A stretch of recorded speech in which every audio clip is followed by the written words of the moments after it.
Journaling is a super wonderful, fantastic tool for you and your family to support your mental, emotional, and spiritual well-being.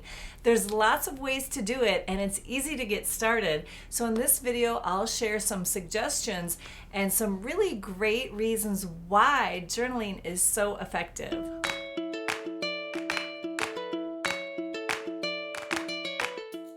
Hello, it's Mira Binson here, author and co-founder, along with my mom and sister, of Global Family Wellness. We're here to empower you and your family to have an expansive and joy-filled life.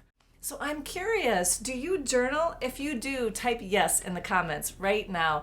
And if you'd like to share what kind of journaling you do, we'd love to hear from you. And it will be fun for other members of our community to see what people are up to in regards to journaling.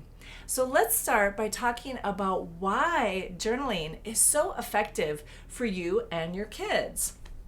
The first reason is that it's really good for your cognitive abilities. There's some great research that shows that physically writing on paper versus typing on a computer can promote memory and recall. In fact, University of Wisconsin psychologist Virginia Beringer, who has tested school-aged children and found they tend to generate more ideas when composing essays by hand rather than on the computer. So that's another great benefit of journaling. It promotes creative thinking. So as you put together the letters and the words and the sentences, you begin that creative flow. So it's a great way to start another kind of creative project as well. One of my favorite benefits of journaling is that it slows you down. Taking the time to write something out slows you down, and that can open up your mind to creative insights. Another benefit of journaling is that it's a record of your growth. You can look back and see how you're growing and evolving, and you can also notice patterns as well. If you keep writing about the same concerns or the same hopes and dreams, it really helps you to understand yourself better. And this leads to the best reason to journal is that it promotes emotional intelligence. And it does this in several ways. One way that it promotes emotional intelligence is that it helps you gain clarity about how you're feeling. Our emotions can feel nebulous and unclear, and when we take them out of our mind and write them down on paper, it makes them more clear. And that's one of the definitions of emotional intelligence. Another benefit of journaling is that it can help us wrangle those worries. Worries can feel unwieldy and overwhelming, and when we put them down on paper, it gives them perspective. It makes them less monstrous and more manageable. Writing down your feelings and even turning them into characters can keep them from being an overwhelming mental state and more manageable. So Mr. Moody or Anxious Annie are characters in your life rather than something that consumes you and keeps you from participating in life the way you want to. Another great benefit of journaling is that it's a positive habit. And just like anxious feelings, positive habits are contagious. Positive habits promote more positive habits. And so journaling is a wonderful tool for developing self-understanding, self-compassion, emotional intelligence, and a perspective on your life. There's lots of great reasons, so let's dive in and talk about exactly how to journal.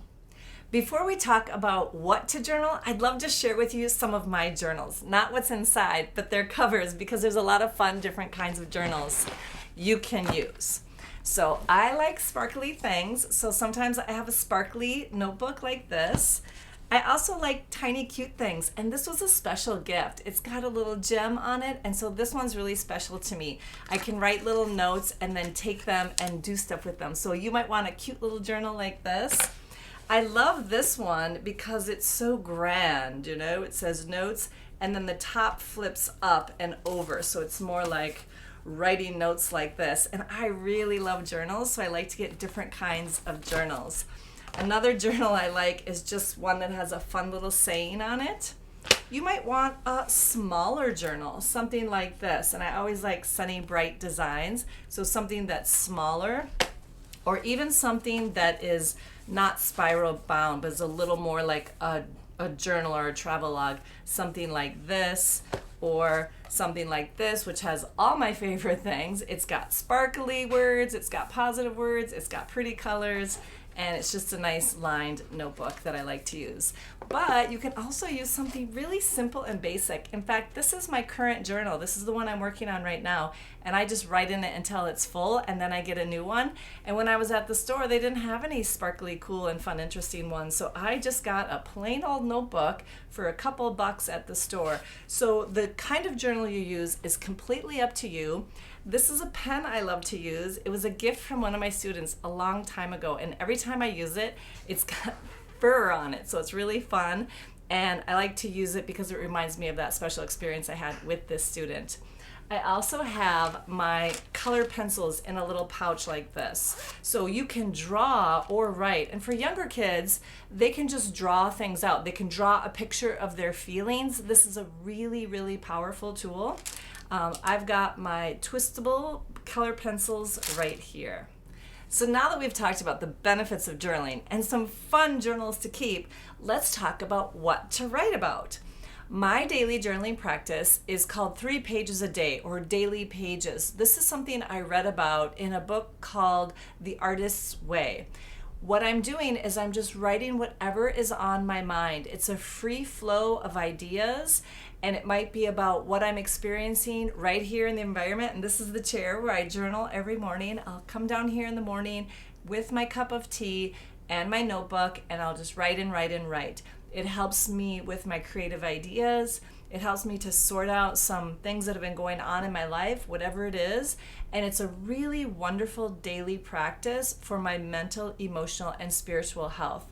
So that's a great suggestion. It does take me about 20 to 30 minutes, especially if I stop and stare out the window for a minute, which I like to do. So if that kind of timing isn't right for you, you can just write for 5 minutes. You can set a timer for 5 minutes and write. I don't know what to write, but I'm writing because I'm practicing journaling, and I've heard it's good for me, and I really want to promote my mental health, and look at the bird in the tree, and I can't wait for my breakfast, that kind of thing. And making the daily habit is what is the really benefit. So that's one way to journal. Another way to journal is a gratitude journal. I'm sure you've heard of this. Everybody's talking about the benefits of gratitude, and it really comes down to brain science. Our brains are hardwired to keep us safe, and therefore always looking for danger. What's wrong? What's wrong? What's wrong? We want to train our brain to look for what's right. So my experience of keeping a gratitude journal is that it makes me more aware during the day, because I know before I go to bed at night, I'm going to write down 5 things I'm grateful for. And it can be hard. I'm like, but then I'm like, next day I'm paying attention, so that it's going to be easier to write my 5 things down. You can journal in the morning. You can journal as a way to transition home from school or work, or you can journal before bed. So choose a time that works for you. Some journaling prompts are better for the morning or the evening. So a great evening journaling prompts, you can write your gratitude in the morning or the evening or whenever.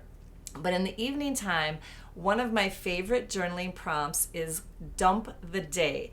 And this is a tool we use in what we call our captain's log, which is a main component of our 21-day journey from anxious to awesome. So if that's something that's of interest to you, be sure to head over to anxioustoawesome.com and sign up to be notified when the next 21-day journey starts.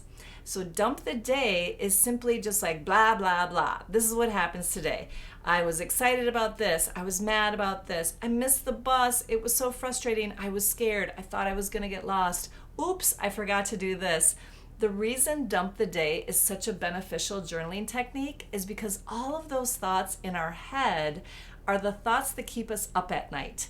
Sleep can be challenging, especially if we're dealing with anxious feelings, and good sleep is so important for less anxious feelings the next day. So when we dump the day, we take all those thoughts spinning around in our head and we dump them on the paper, leave them on the paper, and go to bed.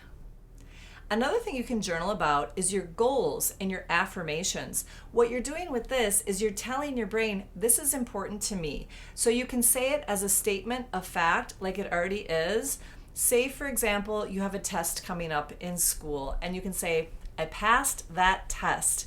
It already happened. So your brain is starting to create the circumstances for you to pass the test. So that's an affirmation. I'm going to have a great day today is a way to start your day. So think about getting up at the breakfast table, having your kids have a journal next to them, and write 3 affirmations for the day. Today's going to be an awesome day. I feel good in my body. My mind is clear. I'm ready for this day. Wow, that's going to make a big difference in their day, and it just took a few moments. So affirmations are a super powerful journaling technique. Doesn't take much time. Another one is to write down your goals specifically. So something that you want to achieve, like we go to state championships in our volleyball team. If that's important to you and you write it down every day, we are state champs, we are state champs. You're writing your goal and your brain will start to solve for that goal. So that's a great technique as well. Another journaling technique that I really like is called Thorns, Bud, and Rose. So when you think of a rose, there's several parts to a rose. The beautiful flower that looks and smells amazing is what we usually focus on, but it also has a bud before it's fully bloomed, and it has thorns as well. So for the thorns, write down something that was a challenge for you during the day. So this is a great one to do after school or before bed. What was a challenge? What was something that was kind of prickly in your day today? Again, you're getting it out of your body and your mind and down onto a piece of paper. Maybe you want to talk about it a little bit more. Maybe you want to journal about it a little bit more. The bud is what's emerging in your life. What's something that's starting to come into your experience that you're excited about, or you want to prepare for, or something that's starting to happen into your life. Again, we're kind of feeding it and nurturing it, or being prepared for it if it's something challenging that we can get out in front of and not have it run us over. And then the rose. What's something beautiful that's blooming in your life right now? What's something that smells and looks delicious that you just want to savor and appreciate? So that's like gratitude. And again, this is something that can be done in just a few minutes, and it really helps to train our mind. And this is what we're doing. Worries can take us over, where it's keeping us from doing the things that we want to do. It's getting in the way of our fun of life. And so all of these journaling techniques help us to train our mind to kind of put worries in their place. It doesn't mean we're never going to have anxious feelings. It means that we're becoming more empowered, better self-understanding, and having these positive habits in our life. Okay, I've got 2 more journaling techniques for you, and they're kind of interrelated. So do what works for you. Do what is fun for you. It's always self-initiated, so it has to be something that has you feeling, oh yes, I totally want to do this, or oh, I totally need this, right? You have to have that self-motivation to do any of these. And so pick the ones that you like. One that I loved to do when I was younger is to write down my dreams. I used to have very vivid dreams as a child, and in fact, one of the things that got me interested in the human mind and development and the science of consciousness and all of this stuff was my vivid dream life. I wanted to create a dream screen because I would have these dreams and I tried to explain them to somebody or find the words to write them down, and I couldn't do it. I'm like, well, you just got to plug into my brain so I could project it onto a screen and show you. Well, I didn't go that route, but writing down your dreams can be a wonderful way to journal. And the way I recommend to do this is to keep the journal and your pen right by your bed. And when you put that journal by your bed, say, I remember my dreams, and I write them down when I wake up. Upon waking, write down your dreams. Our regular thoughts, our day-to-day thoughts, our practical and rational thoughts will pretty quickly take over our dreams. And so go to bed with that intention that you're going to remember your dreams and wake up and write them down first thing. This can be incredibly insightful because oftentimes dreams are metaphors for what's going on in our life, and it can really give us a perspective. It can give us insight. It can give us all kinds of support for our mental, emotional well-being. And so writing dream journal is a really fun journaling technique. This is another fun one, and we call it rewriting the script or pre-paving. So this is writing down how you want things to be as if they're already true. It's like you're the screenwriter for your own play that is your life. This is also a powerful tool. This is one that sometimes people can struggle with. They're like, but it's true, but it's, this thing is hard, or this thing unpleasant is happening. But what we're really finding out is that our brain is a massive filtering system, and it filters out almost everything. What we experience is a tiny, tiny fraction of what's actually going on. And so this pre-paving or writing the script for your life helps you to shift your filter. So you're filtering for what you want, and you're experiencing less of what you don't want. So if this sounds fun and interesting to you, give it a try. You basically are writing your play like, oh, I walked to the store and I had this great experience, and then I went here and this wonderful thing happened. And then when you go to the store, that thing is something your brain has filtered for, and your chances of experiencing it have increased because you're telling your brain's filter what to look for. It's really fun. So if you do give it a try, let me know. It's so fun to hear what people's experiences of journaling are. So let's talk about a little bit more of the practicalities of journaling. You want to have something to write on and something to write with. You want to have a special place to keep it and a time to do it. Plan that out like any other important activity in your life and stick to it. It takes a while to develop a habit. So if you do it a few days and then you kind of fall off the habit, just get right back on the horse and try it again. If you have it in a certain spot and it's a part of your calendar, then you're more likely to do it. One more note, especially to parents, is that for kids, their journal needs to be private. It needs to be a place where they're safe to write down their worries and their concerns and their real feelings without being graded and without any concerns of any kind of consequences. If in the process of journaling they want to share something with you, that's up to them. This is part of children developing autonomy and self-regulation and self-efficacy. They're taking care of themselves. They're working with their own feelings. So of course, if something is overwhelming and they need support, you or other professionals are there for them in their life. But really assure them that their journals are absolutely theirs and they're safe and they're private. That makes a big difference. They'll be more free to express themselves. And again, with younger kids, they can draw. Drawing stuff out has just as much benefit. If they can only write 1 or 2 words, that's awesome. They can practice their writing skills as well. So having a place and having a time for your journaling on a daily basis, or most days, as we like to say, is a great way to get started. And of course, you might want to decorate your journal. Get out some washi tape, some supplies and colors, and decorate your journal and make it beautiful and make a lock and do whatever you want so it's really your own and personalized just for you. This journal is a travelogue of your amazing adventure called life. It's a way to explore and journal your experiences, your hopes, your dreams, your fears, your worries. And in A to A land, we call this a captain's log. It's your travel log. And if you'd like some extra help with this, you can get our journal prompts. I've created some journal prompts for you, so it's a downloadable guide that you can get from us. I'll leave that in the description. Thanks so much for being here with us. If you're interested in this kind of a thing, please subscribe to our channel and go ahead and hit the bell icon so you get notified the next time we publish this kind of a video. If you like it, give it a thumbs up and share it with a friend, and you can share your journaling experiences. Thanks so much for being here. Have an awesome day, and we'll see you again soon.